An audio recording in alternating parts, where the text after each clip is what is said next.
How's it going, everybody? So I wanted to make a quick video about something that takes a long time, and that is a transition toward liberty. Taking a transition toward liberty, that is libertarianism, voluntarism, is something that it can't just happen readily overnight, and that's just being realistic about things. When it comes to growth and the human evolution of ethics and thought, those things take time for people to learn about and adopt and get adjusted to. And a lot of times critics try to create this straw man saying, oh, so you want everything, government to disappear overnight and then just have chaos and, violence and stuff like that. It's like, no, obviously, there's a lot of structures that have been in place and a lot of types of harms that have been created and a lot of types of dysfunctions that have been created by government. And that's going to take time to dismantle and begin to adjust such that people see things. And that comes from demonopolizing government functions. As you start to get rid of their monopoly power and take away the taxation element, that is through force. Obviously, if you want to support it voluntarily, that would be okay. But as you start to move toward those things, then you start having realization that that's not the only way to provide for those types of needs, whether it's defense or safety in terms of regulation of certain things and so on and so forth. And, even if you think about things like the roads, that doesn't necessarily mean that the road should be just turned to a whole bunch of private owned pieces overnight. There's a lot of harms, a lot of issues that come up from people having relied on the government systems for so long, and allowing for a transition to happen may include turning it into some sort of corporate trust where people own shares in it, and there's a market incentive for revenues for people to be rewarded from that as it starts to go into a transition of actually going back in the power of the people, in terms of ownership and in terms of trying to reduce some of the past historical harms. And it's nothing that crazy if you already think about it. The government has toll roads everywhere. People are already used to having to cough up some money in order to move places. It's really not that weird. But I don't even think that that would necessarily be the mode. There's tons of ways to monetize the concept of roads. There's plenty of ways to incentivize having safe roads, and that includes offering different services along such, marketing, advertising, so on and so forth. The point is that whatever service or function is, it's okay that it's going to take some time. That's really not a problem for libertarians and voluntarists, that liberty takes time to set in for people to adjust to from all the past harms that we've gone through government abuses and psychological abuses. And whenever that's critiqued, okay, that's fine. It's if you always say, oh, well, it'll happen overnight. It's like, well, yeah, if you just make it all disappear overnight, you're going to have a lot of conflict and a lot of problems. Because the people who are relying on that so heavily, now everything's changed. That quick shift is going to obviously cause a lot of economic destruction, a lot of questions, coming up with people like wondering, oh crap, what to do with those things. It doesn't mean there isn't a solution, but as far as stability goes, I think that you find most libertarians, voluntarists want peaceful interactions and transactions, and the way toward peace is to reduce the initial violence, the taxation element, and then to move from there, to move toward helping people out by correcting past harms to the best extent possible. That was, physical violence by government or things taken by government.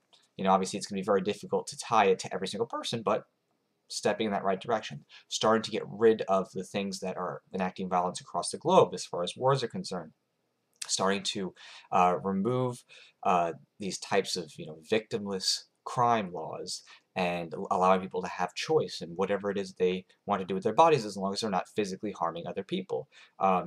Taking away funding from things that are being mandated against people, such as schooling. And again, it's not, oh, libertarians don't want education. No, we want education and we want learning, of course, but forcing everybody into a very archaic way of learning because it's so tied into the government strictures. You watch technology grow and you see how quick private education companies go and other alternative means are going, and yet public schools are still stuck in this archaic way of learning for the most part, because of the regulations that keep them from progressing with the times of technology. And that's a big problem, and the way to dismantle that is to allow for that competition and for alternatives to rise and to stop putting barriers to entry for people to do that. So again, the short of it is that some people want to critique libertarian voluntarists for saying, oh, you just want to bring everything to chaos within a day by getting rid of all this stuff. It's like, no, not like that. Not like, hey, okay, destroy everything and change everything overnight. give it time for people to adjust and progress. That's okay. There's nothing wrong with saying that. Get rid of the foundational harms, though.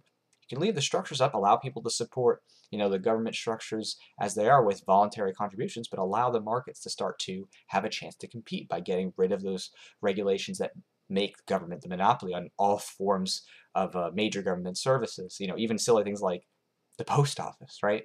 You look at other competing agencies, or if you take an example in China, where their post office is not monopolized, so it's basically backwards, and everybody else's private carrier does much better than the Chinese post office.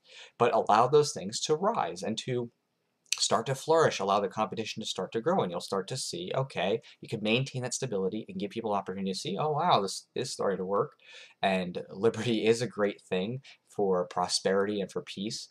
And when the government agents start to speak to that nature, well, then you're going to start to have a change too. Again, now, that might be, something that people would say, oh, that's so unrealistic, government's just going to protect itself. Yeah, sure, that's quite possible.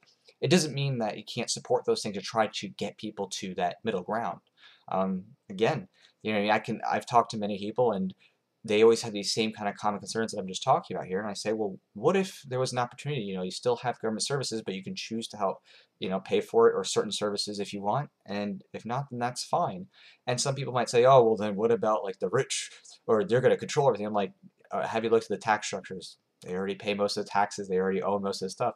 The only thing that's happening is that you have the revolving door, and they have the monopoly on whatever regulatory agency it is. So now you have the opportunity for people to actually compete on all levels of government services.